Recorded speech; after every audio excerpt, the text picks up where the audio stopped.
Hi, welcome. This is a three-part video on DigiProctor Accounts. In part 1, you will understand what are DigiProctor Accounts and how you can use your personal DigiProctor account. In part 2, you will learn how to log into your account and also what to do if you have forgotten your account password. In part 3, you will learn how to set up your profile photo in your account.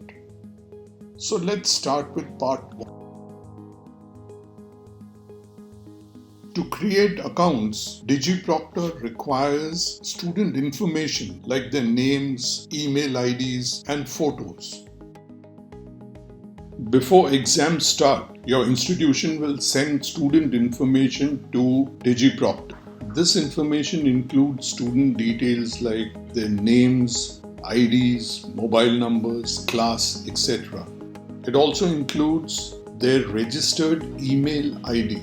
Registered email is the official email ID held in the records of your institution, and the photograph of the student. This photo is matched with the face of the student taking the test to prevent impersonation.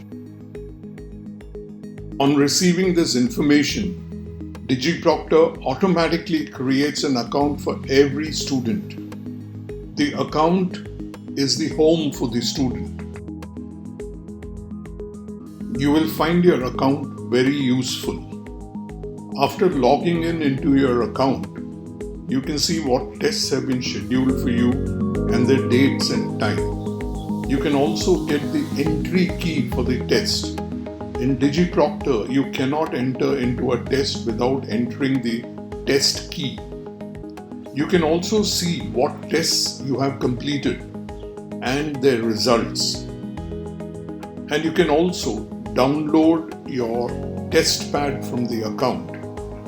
Test pad is the secure application you use to give tests in DigiProctor. And finally, you can also change your account password from within your account. When you log into your account, this is how your first screen looks like. You can change password by clicking the profile button. You can download TestPad by clicking this button.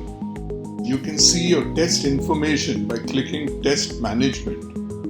And you can see your results by clicking Analytics. With this, we come to the end of part 1.